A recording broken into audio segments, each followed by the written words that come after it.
ମୋ ନାଁ ରୁବିନା ପରିଡ଼ା।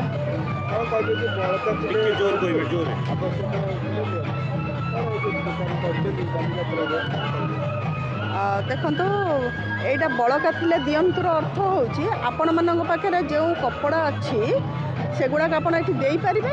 ଆମେ ସେଇ କପଡ଼ାକୁ ନେଇ ପରିଷ୍କାର କରି ସଫା କରି ସେଗୁଡ଼ାକ ଡେଟଲ୍ରେ ପକାଇ ଆଇରନ୍ କରି ଆମେ ଆପଣଙ୍କୁ ରିଟର୍ଣ୍ଣ କରିପାରିବୁ। ଯେଉଁ ସାଇଜ୍ର ନଥିବ ବି ଆମେ ନୂଆ ବି କିଣୁଛୁ।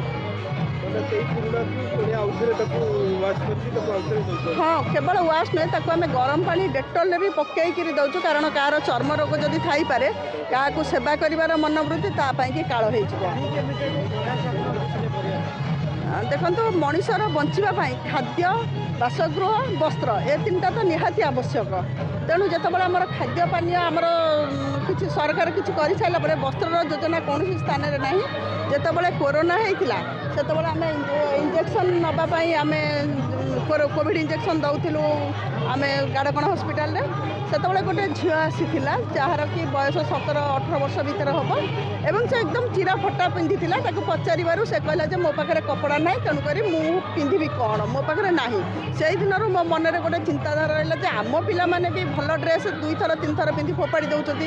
ଏମିତି ଭୁବନେଶ୍ୱରରେ ବା ଅନେକ ସ୍ଥାନରେ ନ୍ୟୁ ଜେନେରେସନ୍ ଯେଉଁମାନେ ଆସୁଛନ୍ତି ସେମାନେ କିଛି ଦିନ ପିନ୍ଧୁଛନ୍ତି, 1-2 ଥର ବି ପିନ୍ଧିକି ଫୋପାଡ଼ି ଦେଉଛନ୍ତି, ହେଲେ ଏମାନେ କିଛି ପିନ୍ଧିବାକୁ ପାଉନାହାନ୍ତି। ସେଇ ଦିନରୁ ମୋ ମନରେ ଚିନ୍ତା କରିଲି ଯେ ଆମେ ଯେତେବେଳେ କିଛି ନୂଆ ବି ଦେବାକୁ ଚେଷ୍ଟା କରିବୁ, ଯେତେବେଳେ ନ ଦେଇପାରୁଛୁ ଅନ୍ୟମାନଙ୍କ ଠାରୁ ପୁରୁଣା ବସ୍ତ୍ର ଯେଉଁଟା ପିନ୍ଧି ହେଲା ଭଳିଆ କଲେକ୍ଟ କରିକି ତାକୁ ୱାଶ୍ କରିକି ଡେଟଲ୍ରେ ଧୋଇ ଖରାରେ ଶୁଖାଇ ଆଇରନ୍ କରିକି ଆମେ ତାଙ୍କୁ ଦେଉଛୁ।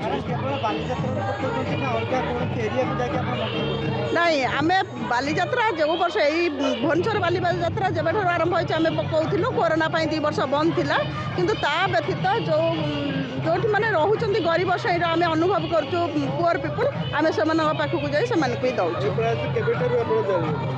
କୋରୋନା ପରଠାରୁ ଏଇଟା ଆରମ୍ଭ କରୁଛୁ। ନାଇଁ ଆଜ୍ଞା, 2017ରୁ ବାଲିଯାତ୍ରା ଷ୍ଟାର୍ଟ ହେଇଥିଲା, ତାପରେ କୋରୋନା ପାଇଁ 2 ବର୍ଷ ବନ୍ଦ ଥିଲା, ଆଉ ତା ପରଠାରୁ ଆମର ଚାଲିଛି। ଦେଖନ୍ତୁ ଗୋଟେ ଦିନରେ 70 ହଳ ଡ୍ରେସ୍ ଦିଆହେଇଥିଲା, ମାନେ ଗୋଟେ ଦିନରେ 70 ହଳ, ମାନେ ସେଇଟା ଆଜି ପର୍ଯ୍ୟନ୍ତ ସବୁଠାରୁ ମାଇଲେଜ୍।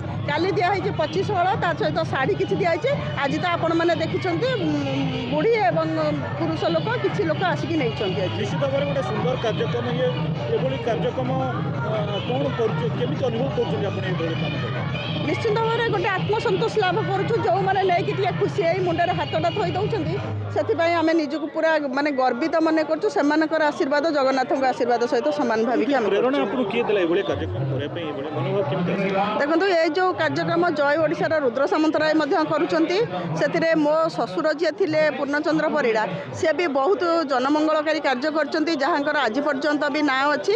ମୋ ସ୍ୱାମୀ ବି ଜଣେ ସମାଜସେବୀ, ଆଉ ସେ ମୋତେ 100% ଏଫର୍ଟ ଦିଅନ୍ତି। ପ୍ରତ୍ୟେକ କ୍ଷେତ୍ରରେ ସେ ମୋତେ ସାହାଯ୍ୟ କରିଛନ୍ତି, ପ୍ରେରଣା ଦେଇଛନ୍ତି। ଏଭଳି କାର୍ଯ୍ୟକ୍ରମ ଆପଣ ପୁରା ଭୁବନେଶ୍ୱର ଆଉ କେଉଁଠି କରିବାର ଆଗକୁ ସବୁ ଆଗାମୀ ଦିନରେ କାର୍ଯ୍ୟକ୍ରମ ରଖିଛନ୍ତି? ନିଶ୍ଚିନ୍ତ ଭାବରେ ଆମେ ଯେଉଁଠି ଅନୁଭବ କରିବୁ ସେ ବସ୍ତିମାନଙ୍କୁ ଯିବୁ, ସେଠି ଯେଉଁଠି ରହିଛନ୍ତି ଅନୁଭବ କରିବୁ, ରାସ୍ତାକଡ଼ରେ ଯେଉଁମାନେ ରହିଛନ୍ତି ସେମାନଙ୍କୁ ବି ନେଇ ଦେବାକୁ ଚେଷ୍ଟା କରୁଛୁ। ମୋ ନାଁ ଆଜ୍ଞା ମିଥୁନ ଦାସ। ଆଜ୍ଞା ଏଠି କ'ଣ ପାଇଁ ଆସ, ଏଠି କ'ଣ ହେଉଛି? ଆଜ୍ଞା ବାଲିଯାତ୍ରା ପଡ଼ିଛି, ଆସୁଛନ୍ତି ମାଗଣା ସବୁ ଜିନିଷ ଗରିବ ଲୋକଙ୍କୁ ସବୁ ସାହାଯ୍ୟ କରୁଛନ୍ତି। ସେଇପାଇଁ ଆଜ୍ଞା ଏ ଜିନିଷ ସବୁ ମାଗଣା ମିଳିଲା। ଆଜ୍ଞା କ'ଣ ଭଲ କାମ କରୁଛନ୍ତି? କ'ଣ ଗରିବ ଲୋକ ଆଜ୍ଞା ଖଟିଲେ ଖାଉଛି, ନହେଲେ ଉପାସ ରହୁଛି। ଆଜ୍ଞା ଦେଖିଲେ ମାଗଣାରେ ମିଳୁଛନ୍ତି। ଆଜ୍ଞା ସେଇପାଇଁ ଆସିକି ଏଠି ଭଲ 2 ବର୍ଷ ଆଇଲେ ବି ବାଲିଯାତ୍ରା ପଡ଼ିଛି, ମାଗଣା ଦେଉଛନ୍ତି। ସେଇପାଇଁ ଆସିକି ସାର୍ଟ ପ୍ୟାଣ୍ଟ ସବୁ ନେଇଛନ୍ତି। କ'ଣ ତାଙ୍କୁ କହିବ ଯେ ତୁମ ମାଗଣା ଦେଉଛନ୍ତି, କ'ଣ ତାଙ୍କୁ କହିବ? ଆଜ୍ଞା ତାଙ୍କୁ ଧନ୍ୟବାଦ। ଆଜ୍ଞା ଗରିବ ଲୋକକୁ ଶୀତ ଦିନରେ ସାହାଯ୍ୟ କରୁଛନ୍ତି, ତାଙ୍କୁ ଧନ୍ୟବାଦ। ଆଜ୍ଞା କ'ଣ କହିବ ଦର୍ଶକମାନଙ୍କୁ, କ'ଣ କହିବ ମାଗଣା ଯେଉଁ ଦେଉଛନ୍ତି, କ'ଣ କହିବ ମାନେ କେମିତି କ'ଣ ହେଇଥିଲା? ଆଜ୍ଞା ଖୁସି ହେଲେ ଜିନିଷ ପାଇଛି। ଆଜ୍ଞା ପାଇକି ବହୁତ ବଡ଼ ଖୁସି। ଶୀତ ଦିନରେ ଯେତେ ପିଲାକୁ ସାହାଯ୍ୟ କରୁଛନ୍ତି ତାଙ୍କୁ ବହୁତ ଧନ୍ୟବାଦ। ଆଜ୍ଞା ବହୁତ ଖୁସି ଅଛନ୍ତି? ଆଜ୍ଞା ବହୁତ ଖୁସି ଅଛନ୍ତି।